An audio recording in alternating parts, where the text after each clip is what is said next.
Galera, vou confessar pra vocês que eu nunca curti esses vídeos de desabafo, mas dessa vez eu achei mais importante do que nunca e por isso acho que é válido a gente trocar uma ideia.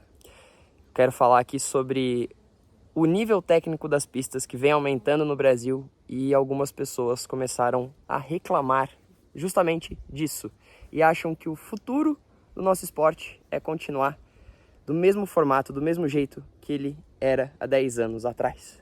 Então, acham que a evolução é continuar no mesmo caminho. Bom, se você já entendeu o erro aí nesse ponto, você já pode parar o vídeo, a gente já está de acordo aqui e pronto, bola para frente. Mas se vocês querem saber a minha opinião mais completa sobre isso, fica aí pra gente debater durante esse vídeo.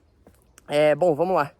Na verdade, o que me fez exatamente gravar aqui esse vídeo foi a disputa da prova de Taubaté, que rolou, a CMTB que rolou esse final de semana lá em Taubaté, junto com a Copa do Mundo de Mountain Bike de Mont Saint-Aignan. Então eu não estava presente em Taubaté. Esse ano eu estou indo nas Copas Internacionais, principalmente, além de competir, como eu competi na e-bike lá em Petrópolis, mas principalmente para fazer um trabalho de coach de linhas com os atletas do time da Raiza Golão, o projeto da Raiza, com atletas mais novos. E eu fui chamado justamente para fazer um trabalho junto com eles, passar as linhas para eles, do mesmo jeito que o Kenta faz com a equipe da Cannondale, ou a Pauline também tem uma outra atleta de enduro que faz esse trabalho com ela. O pessoal da Tomos tem o Half Nauf e a Alessandra Keller conta também com a ajuda de uma outra ex-atleta profissional. Então, só para vocês entenderem que isso é um trabalho já muito comum lá fora e surgiu também por conta do aumento de nível das pistas lá fora. O nível das pistas aumentaram e os atletas precisaram se encaixar nisso, se adaptar a esse novo formato. E por que aqui no Brasil vai ser diferente? As pessoas preferem então que as provas não elevem o seu nível para que elas se sintam, para que elas continuem dentro da zona de conforto delas e fazendo as provas do mesmo jeito que elas sempre fizeram. E, bom, vamos lá, algumas das motivações que levaram aí as pessoas a falarem isso. Atletas da elite caíram também na disputa. Então não estava bem feito os obstáculos. Eu conheço o Valmor, que hoje faz esse trabalho incrível junto com o Rogério Bernardes de elevar o nível das pistas. O Avelar também começou a fazer isso com o Gatti, aqui do Bike Park Olhos d'Água. Então os caras estão com profissionais que entendem muito de saltos, de construção de pista. Então vocês podem ter certeza que o fato não é esse. Atleta da elite não cai. Nino caiu em snowshoe numa passarela que não tinha nada a ver. Agora no final da prova de Mont Saint-Aignan, o Nino também tomou outro tombo, principalmente final de prova, gente. Você treinar saltos é uma coisa, no meio da competição, saltos ou pedras, no caso até do Nino agora não foi nem um salto, ele caiu numa parte só de pedras, mas acontece. Quando você junta o cansaço físico da prova, aumenta a chance de erro. Então, por mais que seja um atleta que conheça de saltos, saiba saltar, mas ele pode errar. Todo mundo aqui pode errar, então eu posso errar, qualquer um pode errar. Se o melhor do mundo erra, né, por que a gente não iria errar? E já que eu toquei aqui no assunto do Nino, vou falar do cara. Gente, todas essas pistas, elas não têm só a linha de saltos, só a linha de Rock Garden, só a linha mais difícil. Todos esses pontos que as pessoas estão reclamando, existe uma beeline. Existe uma linha alternativa que não é tão difícil quanto essa linha. O Nino, lá em Petrópolis, estava passando pela linha alternativa ao Rock Garden. Eu, quando vi isso, gente, eu me senti um burro. Porque eu fiquei tentando passar na prova de e-bike, o motor ali fazia a bike patinar nas pedras, tava horrível porque tava liso, tava escorregadio. E o campeão mundial passou na linha alternativa. Isso não tem vergonha nenhuma. Mas os brasileiros têm isso. O pessoal tá reclamando, tem a linha alternativa, mas não. Uma das reclamações que eu ouvi foi a seguinte. Não, mas vocês podem falar que tem a linha alternativa, mas quem sustenta a prova são atletas amadores, não são os profissionais. Beleza. Aí a gente vai entrar numa outra discussão totalmente diferente.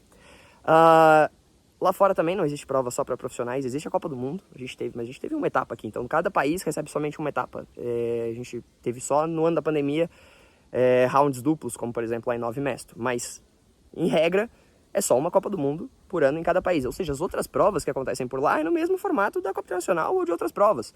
Tem a corrida dos profissionais, mas ao longo da semana tem as provas de Master, das categorias de base. Então isso existe em qualquer outro lugar. Não existe nenhuma prova que é só feita para profissionais além da Copa do Mundo, do Campeonato Mundial. Então o que a gente vai fazer com isso? Realmente não tem como os organizadores de prova fazer a prova somente para os profissionais, como o Desafio dos Gigantes, do Avelar. É uma prova que é muito difícil de fazer logisticamente e é insustentável. Então beleza. Uma das coisas que a gente pode fazer, então, com esses atletas, já que estão reclamando tanto sobre os níveis técnicos, a gente pode ir lá, a gente fechar todas as passagens das linhas prós. Então, não, mas a Dona B já é legal de passar. Não, não vai passar em nenhuma. Então, vamos lá, vamos falar com todos os organizadores e ninguém passa mais em nenhuma linha pró. Somente os atletas da categoria de base e os atletas da elite. Pronto, fim de discussão. Assim facilita muito mais, então, a vida do organizador. Só que você acaba prejudicando muitos outros atletas que se destacariam naqueles pontos.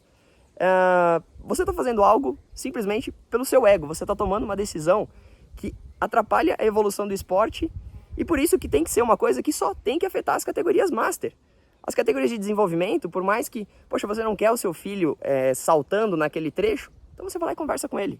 Do mesmo jeito que não é trabalho de um profissional de educação, do professor, da educação para o filho, não é também trabalho do Rogério ensinar ele a pular ou ensinar se ele deve fazer a escolha de saltar ou pegar a linha alternativa, não. Isso é um trabalho do pai ou do mentor, seja lá quem for. Eu com os atletas da Raíza, a gente vai para as pistas, a gente faz as passagens, eu faço a demonstração para eles de como deve ser feito, mas eu conheço também, aos poucos eu estou conhecendo eles cada vez mais, mas já sei das limitações de cada um.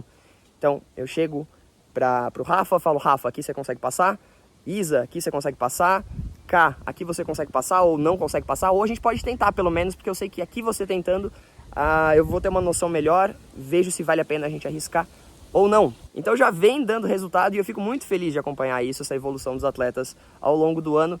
E não é um trabalho que a gente está falando só desse ano, e não estou falando só desses atletas, mas é um trabalho que essa oportunidade só apareceu porque o nível das pistas está aumentando. Então esse trabalho eu só estou fazendo com eles porque apareceu uma demanda disso, e essa é uma evolução que vai sumir se a gente parar de ter pistas técnicas. Então lá fora a gente teve, por exemplo, vamos comparar com esse final de semana em Mont Saint-Aignan, porque as pessoas estão reclamando, mas salto não tem muito a ver com mountain bike, é algo totalmente perigoso e desnecessário. Tá, aquela quantidade de pedra na pista de Mont Saint-Aignan não era perigoso? Não era desnecessário? Gente, cada pista tem os seus pontos. Então, Araxá a gente não tem essa quantidade tão grande de saltos, a gente tem um trecho lá que era com mais saltos, e pelo que eu vi também, embora eu nunca corri na pista de Taubaté e vi os vídeos, me parece que era um trecho da pista que tinha uma maior quantidade de saltos e não era o circuito inteiro.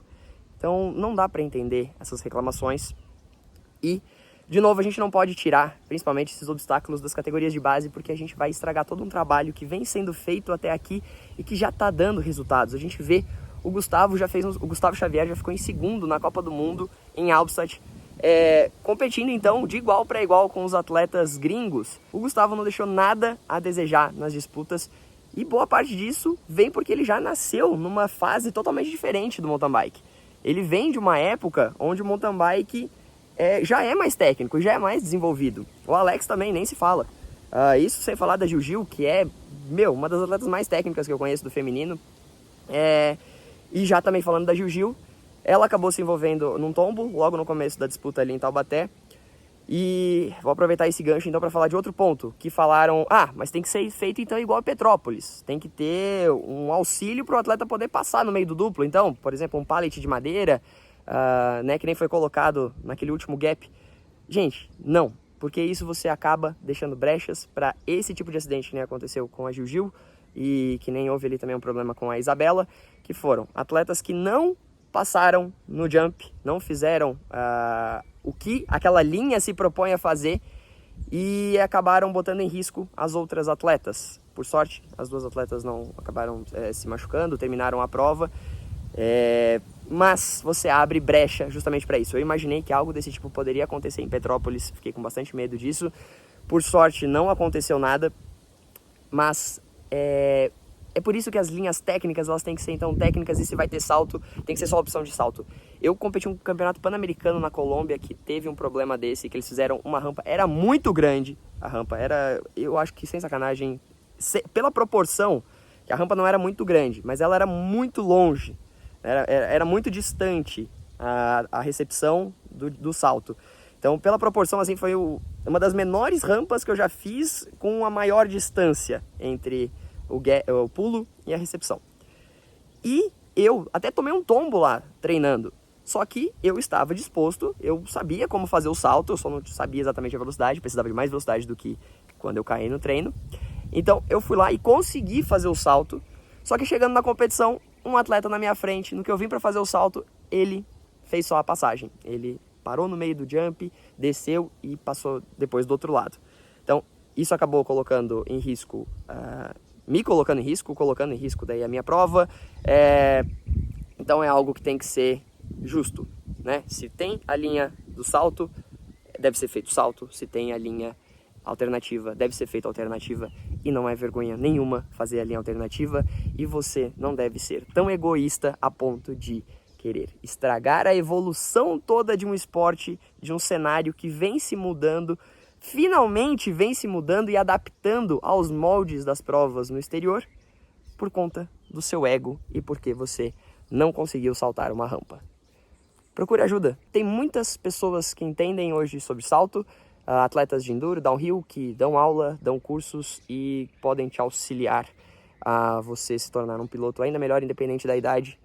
Recomendo isso, então, ao invés de você fazer uma queixa sobre um profissional tão bom como é o Valmor, que eu estive semana passada na casa dele também. O projeto que o cara tá fazendo é incrível. Os atletas que estão saindo de lá são atletas muito completos e que eu fiquei admirado de ter a oportunidade de ficar perto deles e acompanhar um dia de simulado deles. É isso. Deixa o like aqui se você concorda comigo e dá a sua opinião também aqui embaixo, porque tô bem curioso para saber o que vocês pensam sobre isso. Beleza? Até o próximo vídeo. Tchau.